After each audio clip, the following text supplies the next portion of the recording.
क्या आप जानते हैं कि एक बेबी की हार्ट बीट सिर्फ धड़कन नहीं बल्कि उसकी हेल्थ का एक बहुत ज़रूरी संकेत होती है। जब कोई माँ पहली बार अपनी बेबी की धड़कन को सुनती है तो वो पल उसके लिए बहुत ही स्पेशल और इमोशनल होता है। लेकिन क्या आप जानते हैं कि बेबी की धड़कन की स्पीड और पैटर्न से हम बहुत सारी बातों का पता लगा सकते हैं। चलिए जानते हैं इस वीडियो में।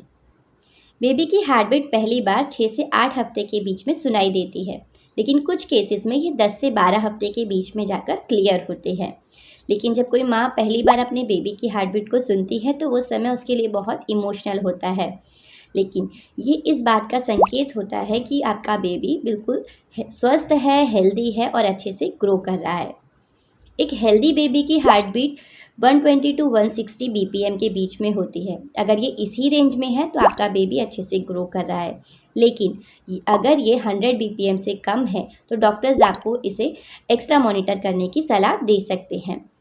कुछ केसेस में ये थोड़े टाइम बाद नॉर्मल हो जाती है, लेकिन अगर आपके बेबी की हार्ट बीट कुछ समय बाद नॉर्मल नहीं होती है तो डॉक्टर आपको कुछ एक्स्ट्रा चेकअप्स कराने के लिए बोल सकते हैं। बहुत से लोग मानते हैं कि अगर बेबी की हार्ट बीट 140 बीपीएम से कम है तो बेबी बॉय होता है और अगर 140 बीपीएम से ज़्यादा है तो बेबी गर्ल होती है। लेकिन इसका कोई भी साइंटिफिक प्रूफ नहीं है, ये सिर्फ एक मिथ है। अगर शुरुआती दिनों में बेबी की हार्ट बीट सुनाई नहीं देती है तो घबराने की ज़रूरत नहीं है। कुछ बेबीज़ का जो डेवलपमेंट है थोड़ा स्लो होता है और हार्ट बीट थोड़ा सा डिले होती है, लेकिन कुछ समय के बाद वो आ जाती है। लेकिन अगर कुछ समय के बाद भी हार्ट बीट नहीं आती है तब थोड़ा सा चिंता का विषय हो सकता है। उस केस में डॉक्टर्स एक्स्ट्रा मॉनिटर या कुछ एक्स्ट्रा चेकअप्स करने की सलाह देते हैं। बेबी की हार्ट बीट पहली बार सुनना हर माँ के लिए बहुत ही स्पेशल मोमेंट होता है और ये वो समय होता है जब बेबी और माँ के बीच में एक स्ट्रॉन्ग बॉन्ड बनना शुरू हो जाता है।